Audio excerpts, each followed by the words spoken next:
Selamat datang dan selamat bertemu kembali dengan saya. Semester ini kita sudah memasuki semester antara dan kita ketemu lagi dengan materi perkuliahan yang baru. Nah, kebetulan pada semester ini kita akan memulai atau belajar bersama-sama tentang pelayanan prima. Nah, apa itu pelayanan prima, kenapa harus ada pelayanan prima, dan siapa yang menjadi pelayanan prima dan siapa yang akan menerima pelayanan prima itu kita akan selesaikan, kita akan pelajari dari pertemuan 1 sampai pertemuan ke-14. Pelayanan prima itu bagian terpenting dari setiap orang yang bekerja. Kita bekerja apapun pasti akan memberikan pelayanan, karena kita bekerja itu bukan untuk diri sendiri dan bekerja itu adalah untuk orang lain. Sehingga dalam memberikan kepuasan atau melakukan pekerjaan itu kita harus mampu memuaskan atau memberikan kepuasan kepada orang tua, kepada orang lain. Nah, dalam hal ini kita harus bekerja maksimal dan pelayanan yang kita berikan juga harus maksimal pula. Nah, kita akan belajar detail bagaimana sih kita bisa bekerja dalam bidang apapun dan bagaimana pelayanan prima itu bisa diberikan secara maksimal. Nah, untuk pertemuan saat ini, yang pertama ini, seperti biasa kita akan sampaikan beberapa aturan-aturan kegiatan perkuliahan, walaupun kita masih belajar secara online, tetapi tetap harus ada ketentuan yang harus kita taati. Seperti biasa, setiap pertemuan kita akan memberikan materi dan khusus untuk pertemuan atau perkuliahan di semester antara ini kita belajarnya bukan lagi seminggu 1 kali perkuliahan, tetapi dalam 1 minggu kita belajar 2 kali pertemuan. Jadi langsung 2 pertemuan sehingga pertemuan atau perkuliahan di semester antara ini hanya diselesaikan dalam waktu kurang lebih maksimal 2 bulan. Nah, untuk itu saya perlu konfirmasi ke semua peserta perkuliahan ini untuk bisa mengikuti perkuliahan dengan tertib karena cepat sekali minggu ini sudah 2 kali pertemuan, minggu depan 2 kali, minggu depannya sudah UTS dan formatif dan UTS. Nah itu mohon diikuti dengan serius, diikuti dengan sungguh-sungguh supaya tidak tertinggal materi ini. Jadi memang agak sedikit perlu effort ya, perlu usaha yang lebih dari seperti tidak seperti kuliah offline yang kita 1 minggu 1 pertemuan. Tetapi tidak perlu khawatir dalam hal ini kita tetap apa namanya bisa berinteraksi melalui online juga, melalui WA group dan juga melalui e-kampus. Baik, kepada seluruh peserta perkuliahan mata kuliah pelayanan prima, saya mau sampaikan juga seperti biasa kita akan tetap ada tugas, ada ujian atau formatif, nanti ada tugas individu ya karena kita sifatnya memang harus praktek, apalagi kita sudah memasuki eh, apa namanya kampus merdeka di mana akan banyak tugas, akan banyak kegiatan yang dibebaskan kepada mahasiswa dalam mengikuti perkuliahan. Jadi mahasiswa itu akan banyak praktek, mahasiswa itu akan banyak melakukan analisa dan melakukan apa namanya pembaharuan atau melakukan penambahan wawasan perkuliahan itu melalui tugas-tugas atau diekspor melalui kegiatan lainnya. Oke, baik, sekarang kita masuk ke pertemuan pertama. Topik hari ini kita awali dengan topik tentang kebutuhan dan dimensi pelayanan prima. Apa sih yang dibutuhkan? Kalau kita bekerja itu kan pasti melakukan sesuatu untuk kebutuhan, untuk memenuhi kebutuhan orang lain.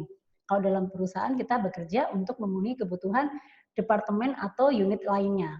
Nah, kebutuhannya apa? Kita tidak bisa bekerja dengan seenak-enak sendiri, dengan semau-maunya, tetapi sesuai dengan kebutuhan, sesuai dengan tujuan, sesuai dengan apa namanya instruksi. Nah, instruksi yang diberikan atau kebutuhan yang diminta itulah yang akhirnya harus kita kerjakan dan hasilnya, hasil kerja kita itu harus disampaikan kepada unit yang membutuhkan. Nah, dimensi apa saja yang harus kita ketahui? Yang pertama, kita akan coba. Nah, ini sasaran dari pembelajaran hari ini adalah yang pertama kita akan mengetahui kebutuhan-kebutuhan dan juga pelayanan-pelayanan yang akan kita lakukan untuk kepuasan orang lain. Nah, setelah itu kita juga akan mempelajari tentang proses layanan itu sendiri.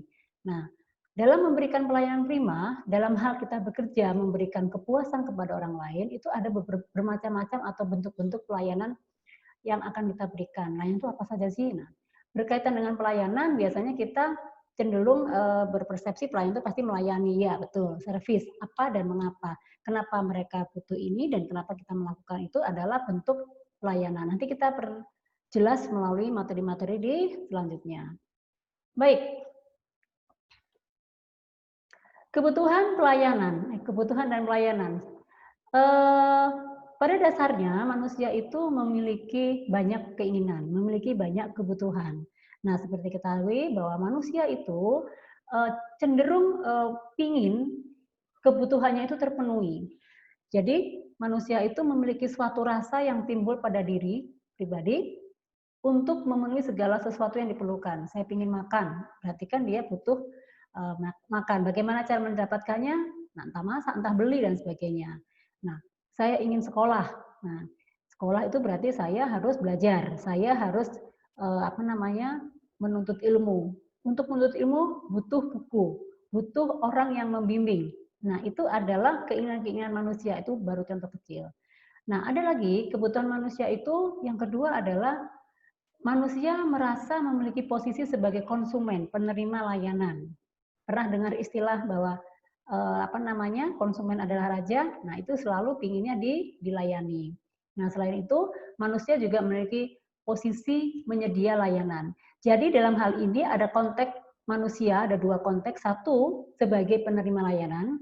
Jadi ada yang saya ingin beli buku, berarti kan saya sebagai konsumen ingin dilayani. Nah, sementara nanti kalau kita datang ke Gramedia, kita disambut oleh karyawan atau petugas atau SPG yang akan memberikan pelayanan bagaimana mendapatkan buku yang kita cari.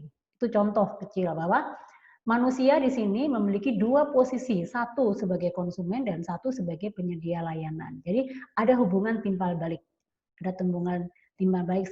Seperti misalnya Anda dan saya ini pada saat mengajar ini adalah memiliki posisi sebagai penyedia layanan karena saya memenuhi kebutuhan Anda belajar. Nah, sementara Anda adalah yang ingin belajar atau sedang mempelajari, itu adalah posisinya adalah konsumen yang butuh dilayani. Itu contohnya ya. Jadi pada saat yang berbeda itu manusia bisa menjadi posisi atau menjadi seseorang yang berbeda. Jadi pada saatnya menjadi seorang pemberi layanan, pada saat tertentu bisa menjadi seorang konsumen. Nah, itu ya. Contohnya nanti kita jelaskan lagi lebih mendetail. Selanjutnya, kita akan mempelajari juga, kita akan tahu bahwa kebutuhan manusia itu seperti apa. Sekali lagi, kebutuhan manusia dibedakan ada dua. Satu kebutuhan praktis, practical needs. Yang kedua adalah kebutuhan emosional. Kebutuhan emosional need. Kebutuhan praktis itu ya jelas konkret ya, kebutuhan yang konkret yang memang dibutuhkan, makan, minum, sebagainya. Jadi butuh suatu kepuasan yang memang konkret bisa dilihat dan bisa ini. Tetapi kalau emosional itu lebih feel, lebih yang dirasai. Lebih puas, lebih bahagia, lebih dihormati. Tidak tampak, tetapi hanya bisa dirasakan. Nah, contoh-contohnya nanti kita akan belajar kebutuhan yang emosional itu cara memberikannya seperti apa atau pelayanannya seperti apa. Nah, sementara kebutuhan yang practical needs, ya kita pernah mendengar istilah needs dan wants. Wants itu adalah keinginan, tapi kalau itu kebutuhan. Kebutuhan yang memang harus dipenuhi. Contohnya tentang produk, kita mau makan, berarti kita butuh makan, butuh ada sesuatu yang bisa dimakan, dinikmati, dan kelihatan. Kita butuh mobil, berarti kita harus ada bentuk konkretnya, kita butuh mobil. Nah, terus kita butuh ruangan. Ruangan untuk apa? Macam-macam. Untuk toilet, untuk sholat, untuk belajar, dan sebagainya. Berarti itu kita butuh sesuatu yang ruangan yang memang kita pakai untuk apa yang kita inginkan. Misalnya makan, berarti di ruang makan. Toilet, berarti kita untuk ke toilet. Musola untuk sholat dan sebagainya. Itu harus kelihatan ada. Nah, dan sebagainya. Nah, tetapi kalau kebutuhan secara emosional atau emotional need, itu artinya bahwa kebutuhan itu hanya dipenuhi oleh tertentu dan hanya orang tertentu yang bisa merasakan. Misalnya dihargai, kita dipahami, kita disambut dengan keramahan, kita dipuji itu kan hanya bisa merasakan, tidak bisa dilihat, tetapi hanya bisa dirasakan. Itu adalah kebutuhan emosional. Kedua kebutuhan ini, baik kebutuhan practical need atau kebutuhan emotional need, dua-duanya harus bisa terpenuhi. Ya, harus bisa terpenuhi, berarti ada yang memberikan, ya, ada yang membutuhkan. Seperti itu ya. Seperti yang tadi saya sampaikan, kita butuh nasi, butuh makan. Berarti kan kita harus beli dulu beras misalnya. Berarti ada orang yang menjual beras, ada yang melayani, itu maksudnya gitu. Berarti kalau kita mau beli nasi bungkus atau di warung Padang atau rumah makan dan sebagainya, berarti kita kan harus beli. Beli itu berarti ada orang yang menjual. Nah, itu ada dua posisi manusia bertemu. Ada yang membutuhkan dan ada yang memberikan kebutuhan tersebut. Nah, seperti itu ya. Baik, kita lanjutkan ke berikutnya. Para peserta perkuliahan, ada beberapa persepsi yang salah tentang konsumen atau tentang penerima layanan. Ya, para pemilik menganggap konsumen sebagai pihak lemah. Oke, ya, maksudnya begini, bahwa kalau kita menjual itu menganggap orang yang beli itu ya udah itu lemah, artinya dia tidak bisa menghasilkan, dia tidak bisa menjual dan sebagainya. Itu persepsi yang salah. Padahal dua-duanya adalah suatu objek atau subjek yang saling melengkapi dan saling membutuhkan. Ya, kalau tidak ada konsumen berarti yang penjual tidak akan laku. Tidak ada penjual berarti konsumen tidak bisa memenuhi kebutuhannya. Jadi semuanya tergantung atau terjadi timbal balik yang mutualisme, artinya kerjasama yang saling melengkapi. Nah, yang kedua, salah persepsi yang salah yang berikutnya adalah perusahaan menganggap karyawan itu sebagai objek. Oke, ini salah besar. Ya, menganggap bahwa karyawan itu objek. Padahal kalau tidak ada karyawan, perusahaan tidak bisa berjalan. Kalau tidak ada karyawan, perusahaan tidak akan dapat profit. Begitupun juga sama. Kalau misalnya tidak ada perusahaan, tidak ada yang memberikan pekerjaan, karyawan ini mau kemana? Dia dapat pekerjaan, dapat duit dari mana? Ya, seperti itu ya. Jadi ini yang kadang membuat seseorang itu agak sedikit apa ya istilahnya arogan ya, agak selalu di atas menganggap uang segala-galanya. Itu yang salah ya. Itu yang muncul di masyarakat seperti itu. Padahal keduanya itu saling melengkapi. Sekali lagi manusia itu memiliki dua sisi, sebagai pemberi dan sebagai penerima, dan dua-duanya saling melengkapi. Kalau kita punya uang kita banyak, ya, tetapi kita tidak ada atau tidak ada orang menjual atau tidak bisa memenuhi kebutuhan kita, sia-sia juga. Uang saya banyak, tapi tidak ada. Padahal saya ingin baju, ingin mobil, tapi tidak ada orang yang menyediakan atau menjual mobil atau kebutuhan yang saya butuhkan. Itu sama saja tidak bisa. Ya, jadi persepsi yang salah ini itu biasanya memunculkan pro kontra, seperti contohnya perusahaan menganggap konsumen itu hanya dari kesanggupan membayar, tapi salah besar. Tidak ada konsumen, tidak ada karyawan, tidak ada operator, itu perusahaan kolaps. Ya kalau udah kolaps berarti tidak ada pemasukan, tidak ada profit, sehingga tidak ada uang yang dihasilkan. Nah, itu yang harus diluruskan. Keberlangsungan perusahaan bergantung dari loyalitas pelanggan atau konsumen. Ini juga maka ini harus ada timbal balik. Makanya perusahaan kalau mau jalan ya harus ada pelayan yang konsumen atau karyawan yang loyal, ya kan? Tidak ada yang loyal berarti perusahaan tidak bisa berjalan dengan baik. Berikutnya, keluhan masyarakat. Nah, sekarang terkait dengan kebutuhan, sebetulnya keluhan-keluhan masyarakat yang seperti apa sih yang sering terjadi di lapangan sehingga muncullah aktivitas, muncullah kegiatan yang disebut namanya pelayanan kelima. Yang pertama, kalau di masyarakat ya berhubungan dengan pelayanan publik ya biasanya ada keluhan atas perilaku dari pejabat. Contohnya perilaku dari pejabat itu misalnya di kelurahan atau kecamatan, kita yang simpel saja kita mengurus atau membuat KTP itu kan tidak sesuai dengan regulasi ya, tidak sesuai dengan regulasi itu artinya bahwa berbelit-belit, harus bayar dan sebagainya, ada beberapa oknum. Akhirnya konsumen atau masyarakat itu mengeluhkan hal tersebut, itu adalah menjadi sesuatu masalah. Nah, terus ada lagi kalau di rumah sakit, ya kan, sekarang nih kita, maaf ya, dengan adanya BPJS ini kan, rumah sakit yang besar yang itu kan melihat, kalau dia pasiennya BPJS, perlakuannya akan dibedakan. Kalau yang biaya mandiri dengan asuransi swasta lebih diutamakan. Ini adalah keluhan-keluhan. Nah, di masyarakat ya memang tidak semua rumah sakit seperti itu, tapi pada umumnya seperti itu. Terus misalnya keluhan nasabah di bank, misalnya nasabah karyawannya atau tellernya atau CS-nya tidak ramah, nah itu keluhan. Ini mukanya jutek nih, pelayanan tidak ramah nih, tidak tuntas dan sebagainya. Terus kalau misalnya kita di mall, kita juga melihat ya, seringkali ada pelayanan atau menganggap pelayan atau SPG itu tidak memberikan pelayanan yang maksimal. Nah, itu menjadi keluhan. Tapi kadang juga tidak sepenuhnya SPG itu yang salah, tetapi kadang juga konsumennya yang bikin kesel ya. Kadang contoh aja, beli baju dicoba semua nggak jadi beli, ya kan? Pilih ini sudah dikeluarkan semua sama SPG-nya nggak jadi beli. Nah, tapi itu semuanya dua-duanya itu sekali lagi ada hubungan timbal balik yang saling membutuhkan.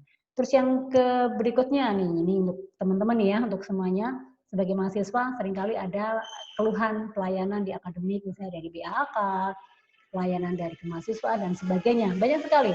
Kalau kita mendata, kalau kita membuat suatu list, banyak sekali keluhan-keluhan masyarakat yang ada di sekitar kita. Ya kan? Contohnya itu contoh. Ini adalah keluhan-keluhan ini yang mendasari munculnya aktivitas pelayanan prima. Nah, kalau kita lihat dari gambar ini, ada proses pelayanan prima. Di sini kita lihat bahwa customer service itu atau pelayanan ini adalah akan memberikan pelayanannya sesuai dengan kebutuhannya. Ya, kebutuhan manusia, ya ini menurut ATEP ya, itu bisa dilihat bahwa kebutuhan itu harus dipenuhi. Nah, untuk kebutuhan itu macam-macam ya, bisa barang, bisa jasa. Nah, maka harus ada penyedia pelayanan, harus penyedia siapa? Saya seperti yang saya contohkan, saya butuh makan, berarti ada dua. Saya beli beras atau saya beli nasi. Nah, itu berarti ada yang menyediakan barang, ada yang menjual beras, ada juga yang menjual makanan jadi. Ya kan? Saya butuh potong rambut. Ya kan? Berarti harus ada jasa yang mengurusi atau yang bisa memotong rambut. Saya butuh konsultan atau psikolog anak. Nah, berarti kita harus ketemu, harus ada penyedia provider yang berhubungan dengan psikologi anak dan sebagainya. Ini prosesnya. Jadi ada kebutuhan dulu, tapi juga harus ada penyedia barang. Dan provider ini akan kembali lagi memberikan layanannya kepada masyarakat seperti itu. Kalau dia puas, dia akan datang kembali. Betul nggak? Kalau misalnya kita beli makanan enak, murah, ya kan, banyak, pasti kita akan kembali lagi. Itu berarti kepuasan. Berarti siklus ini, proses ini terus akan terulang. Nah, seperti itu. Itu adalah proses pelayanan. Nah, ini ya, jadi butuh quality, butuh keramahan, butuh pelayanan itu adalah butuh helpful, maksudnya membantu dengan penuh, butuh keramahan dan sebagainya, kepedulian. Nah, kita lihat lagi proses pelayanan itu juga bisa dibedakan seperti ini. Jadi ada kegiatan melayani dan juga kegiatan pelayanan. Kegiatan melayani itu ya, itu tujuannya adalah untuk membantu menyiapkan apa yang diperlukan seseorang. Nah, kalau pelayanan itu adalah merupakan usaha melayani kebutuhan orang lain. Jadi ada sedikit perbedaan bahwa melayani adalah membantu menyiapkan apa yang diperlukan orang, membantu. Kalau pelayanan, usaha melayani kebutuhan orang lain. Nah, ini ada prosesnya. Nah, selanjutnya dari kedua kegiatan ini akan muncul yaitu suatu kegiatan yang ditawarkan oleh organisasi atau perorangan kepada konsumen yang bersifat tidak terwujud. Berarti tidak terwujud itu adalah jasa, pelayanan ya. Kita lebih dikenal dengan service excellent commitment. Jadi kalau kita melayani itu harus excellent, sempurna untuk memenuhi kebutuhan-kebutuhan yang tadi, kebutuhan atau practical need-nya itu harus dipenuhi atau emotional need-nya harus dipenuhi, maka muncullah sebuah service excellent atau bagaimana kita bisa memberikan pelayanan prima secara excellent atau secara sempurna demi kepuasan masyarakat. Selanjutnya, untuk bisa melakukan pelayanan prima atau memberikan pelayanan prima kepada orang lain, ada beberapa karakteristik pelayanan ya. Satu, pelayanan itu tidak dapat diraba, artinya abstrak. Abstrak itu yaitu jasa tidak bisa terlihat secara konkret tetapi bisa dirasakan. Bahagia itu adalah ini. Kalau kita nonton bioskop itu kan berarti kita ada kepuasan, rasanya bahagia, senang dan sebagainya. Tidak terlihat tapi hanya bisa dirasakan. Tapi kalau makan, enak rasanya begini, nah, itu orang bisa melihat, ya kan? Nah, yang selanjutnya bahwa karakteristik pelayanan itu adalah bahwa pelayanan itu kenyataannya terdiri dari tindakan nyata, berarti ini konkret, terlihat, ya kan? Merupakan pengaruh yang bersifat tindakan sosial. Nah, berikutnya karakteristik pelayanan itu juga merupakan sebagai produksi dan konsumsi dari pelayanan tidak dapat dipisahkan secara nyata. Ya, karena pada umumnya kejadiannya bersamaan dan terjadi di tempat yang sama. Ini bisa konkret dan juga bisa abstrak. Itu bisa dalam waktu yang sama bisa kita rasakan atau kita bisa lakukan. Nah, ini ya. Sekali lagi tekankan. Nah, selanjutnya kegiatan atau proses pelayanan prima itu atau aktivitas pelayanan itu terjadi antar siapa dengan siapa ya. Oke. Pertama dengan individu, dengan misalnya personal dengan personal, seorang dengan perseorangan itu bisa terjadi. Nah, itu adalah layanan prima yang terjadi antara seseorang. Misalnya, saya dengan Anda ini adalah seseorang dengan kelompok, ya, berarti bukan individu. Karena apa? Anda adalah kelas, yaitu kelompok, dan saya adalah yang memberikan layanan. Atau sebaliknya, kelompok dengan seseorang. Nah, kelompok dengan seseorang itu misalnya pihak BPJS itu kan organisasi ya, mengurus atau melayani kasus-kasus individual yang bermasalah dengan BPJS. Atau orang-orang dalam organisasi, misalnya dalam perusahaan, seperti itu. Jadi, pelayanan itu memang terjadi dengan siapa saja, ya. Sekali lagi, dengan individu, misalnya individu dengan individu itu adalah penjual dan konsumen, satu versus satu, ya. Yang kedua, satu layan kelompok dan sebagainya, ya. Oke, jadi orang itu disebut klien. Orang itu adalah orang yang menerima pelayanan itu disebut klien, ya, atau konsumen pada intinya. Dan pelayan atau pemberi layanan itu disebut sebagai orang yang memberi servis, ya, servis yang harus helpful, harus memberikan advice dan servis yang maksimal. Oke. Penyedia layanan yang tadi saya sampaikan, penyedia layanan itu siapa? Adalah orang yang disebut sebagai, kalau misalnya dalam bahasa perekonomian itu produsen ya.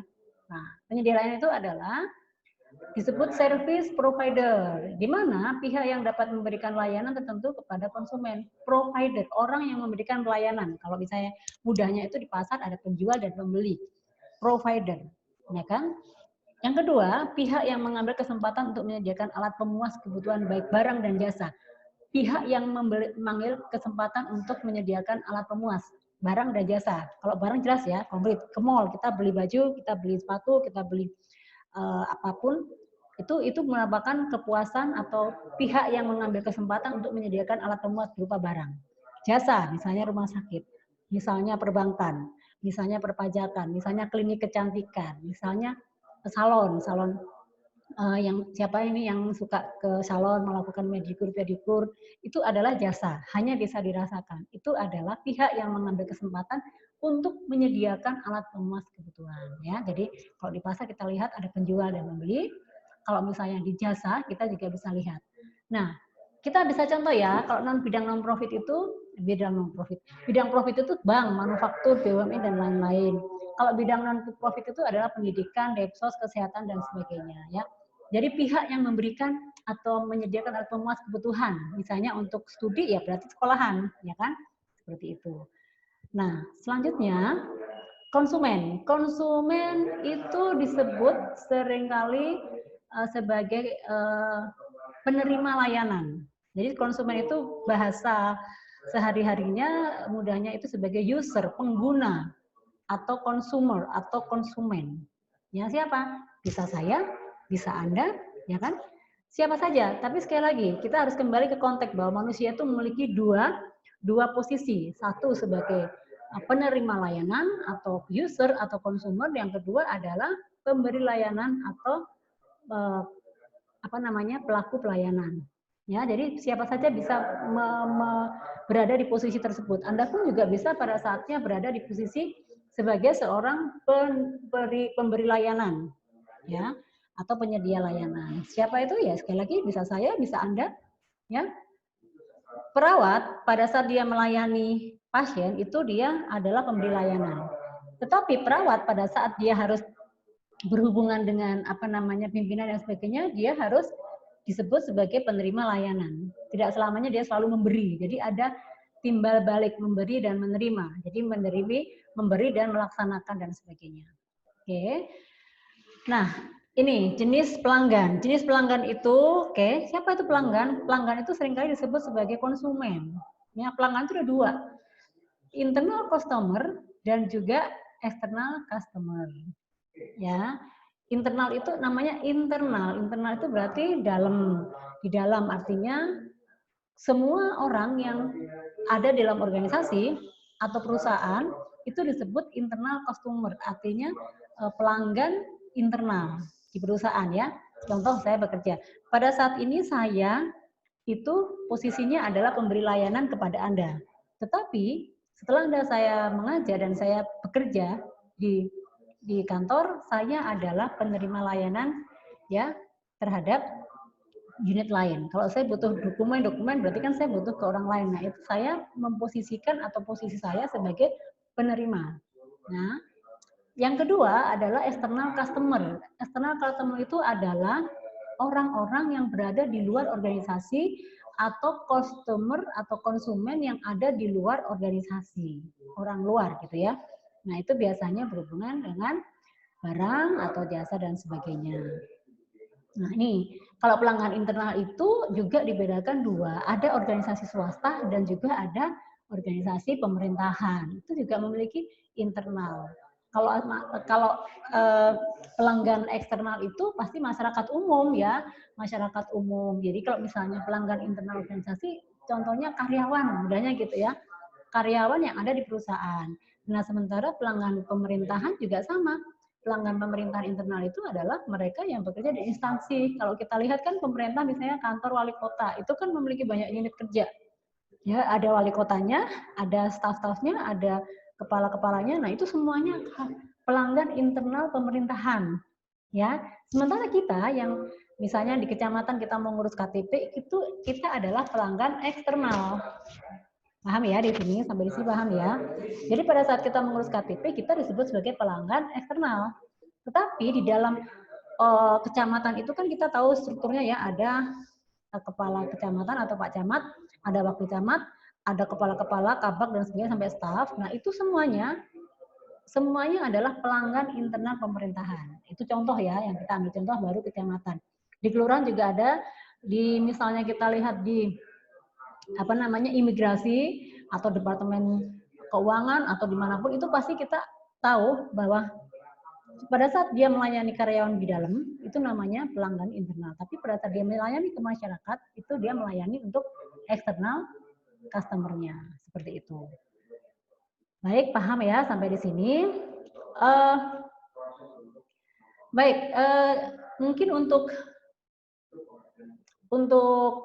mengawali pertemuan ini untuk refreshing ya, jangan dijadikan satu ketegangan dan sebagainya. Teman-teman supaya ada gambaran, teman-teman supaya ada wawasan seperti apa sih sebetulnya contoh pelayanan prima internal dan eksternal itu. Silakan teman-teman mencoba mencari contoh satu-satu ya, masing-masing satu contoh pelayanan prima secara internal dan juga eksternal. Baru harus itu dianalisis. Ya, yang internal itu seperti apa? Boleh dari perusahaan swasta, boleh dari pemerintahan. Silakan, nggak apa-apa. Nah, tugas ini sebagai wawasan awal sebelum nanti di pertemuan berikutnya saya akan menyampaikan secara detailnya contoh-contoh atau bukti-bukti atau implementasi penerapan dari pelayanan prima baik secara internal dan eksternal. Saya akan paparkan semuanya. Tapi sebelumnya silakan semuanya bisa mencari melalui Google, melalui internet ataupun media apapun.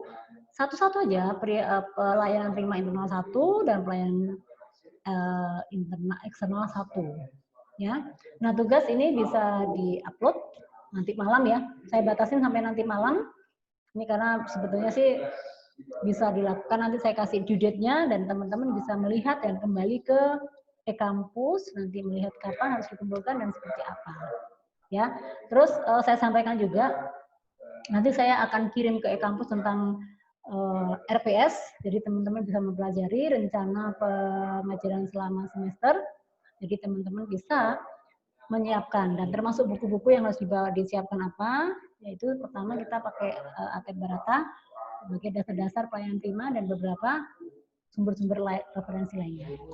Baik, untuk pertemuan pertama ini Mudah-mudahan menjadi semangat, mudah-mudahan menjadi pembuka untuk pertemuan selanjutnya. Karena untuk pertemuan pelayanan prima ini akan kami jelaskan, akan memberikan manfaat yang sangat penting buat nantinya pada saat kita sudah terjun, kita bekerja di lapangan, kita harus siap menjadi pusat atau sumber pelayanan prima. Baik, saya ucapkan terima kasih atas perhatiannya, semoga bermanfaat, dan semoga kita bisa dipertemukan kembali di pertemuan selanjutnya dengan materi yang lebih baik lagi. Terima kasih. Melalui proses pembelajaran, ada